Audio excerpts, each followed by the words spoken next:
Good evening. Tonight I am going to talk about the power of mindfulness.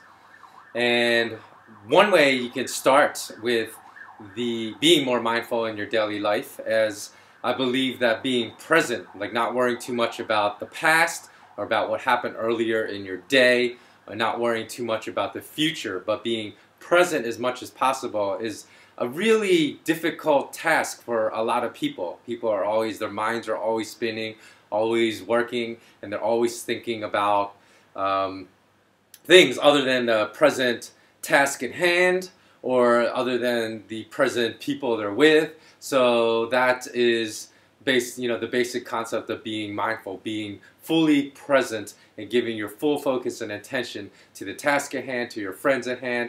And certainly one way we could start this, being more mindful, is simply by turning off all the alert notifications on your smartphone. So by putting all those, don't even put it on vibrate, just put it on silent, because all smartphones have a setting for silent. And if you look at how people react to their smartphones, the relationship, it's almost like that movie Her. People have a relationship with their smartphones, where their smartphones is almost like a type of addictive drug to them, where it's the first thing they look at when they get up in the morning, and it's the last thing they look at night before they go to sleep, which, by the way, the ambient light is really, really harmful to you because it messes with your melatonin production and is often the cause of insomnia. So if you're having problems sleeping, don't look at your smartphone at least half an hour before you go to sleep. And smartphone also ties into a subject that I haven't really dealt with yet, which is the language of lies. I think I'm going to deal with it more creatively and just make it into kind of like a spoken word piece and talk about the language of lies in that matter. But smartphones are actually dumbing people down. You look at how many people smartphones have zombified, or I might call it the zombification process. If you walk down the street of any crowded city, whether it's in Buenos Aires, Santiago, Tokyo, Johannesburg, London, New York, Toronto, if you try walking a straight line down a crowded street, because people are always looking down, looking at their smartphones, you're going to bump into like 10 people probably within 3 or 4 minutes. And it's because those people are not looking up, not being mindful of their surroundings, of what's going on. And also, I remember seeing a video of a person somewhere in California that was like just looking at a smartphone, looking down, walking at the street, and he almost ran into a bear, because a bear had invaded his neighborhood at the last second. So the zombification process almost led to his own death, because no doubt if he had bumped into that bear would have attacked him and mauled him and possibly killed him. So I think one way, and the rewards of being mindful is actually more happiness. There have been plenty of studies done that have shown that being present in your life is a way of being happier.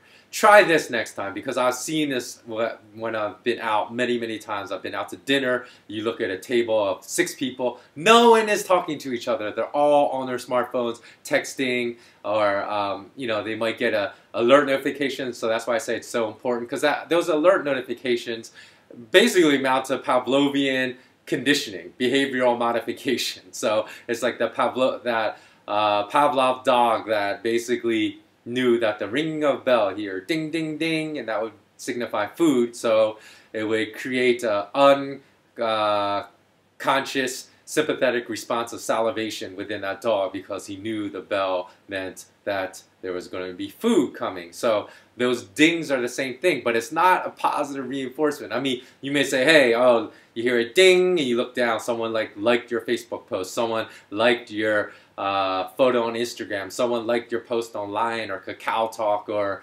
WeChat, or whatever the other social media is, and you say, oh, this is kind of cool, like this person liked my post. But it's not really, I call it false positive reinforcement.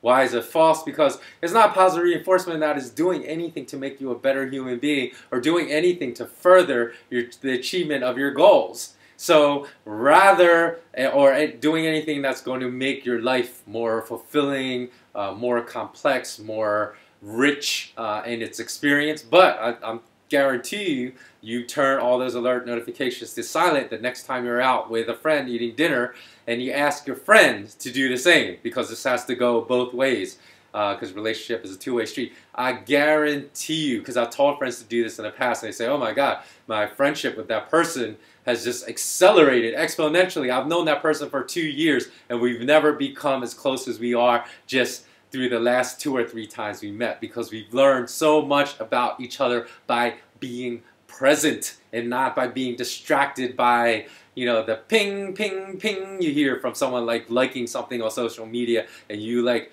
pretending you're listening to your friend while you're like responding or while you're checking your phone. So being present and being mindful is a great way to make your life better.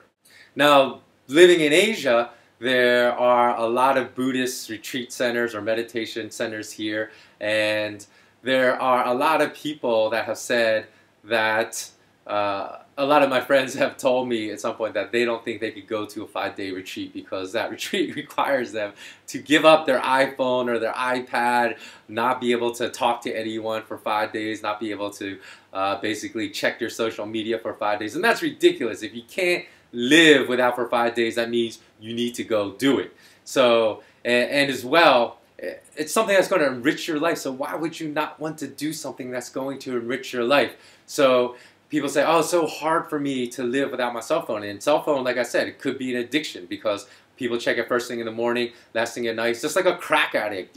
People's cell phones have become the new crack for them. So it's like a junkie wakes up in the morning and needs his first fix. And before he goes to bed, he needs his last fix. And that's how, you know, smartphones and technology, you know, technology is great, but in some ways it distracts from the quality of life, and people allow it to. So you can learn that behavior by practicing being mindful every single day.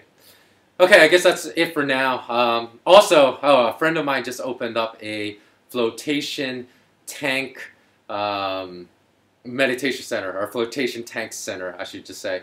And I'm going to go check it out. I did one session, but I've heard that takes 2 or 3 or 4 sessions to really, really get the full effect of that experience. If you don't know what it is, you can just YouTube like flotation tanks and check it out. I'm kind of excited to have a couple more experiences and see what, you know, I'll come back and make a video about it and report that. Okay, so that is my #1 piece of guidance for this month, but not only this month, for the rest of your life. Be mindful every day. And I'd love to hear people that were addicted to their cell phones, that try some of the exercises I suggested here, turning off your all your alert notifications, being very mindful when you're with other friends, and come back and let me know how that has enriched your life, or it's made you better friends with some of your friends you're already good friends with, or some people you didn't even know that well at all. If it was able to further your relationship and enrich your life, please come back and comment and let me know. Okay, thanks a lot for watching. Feel free to make comments anyways, even if you haven't tried that experiment yet, below, and don't forget to subscribe. Thanks for watching, and remain intensely curious as always.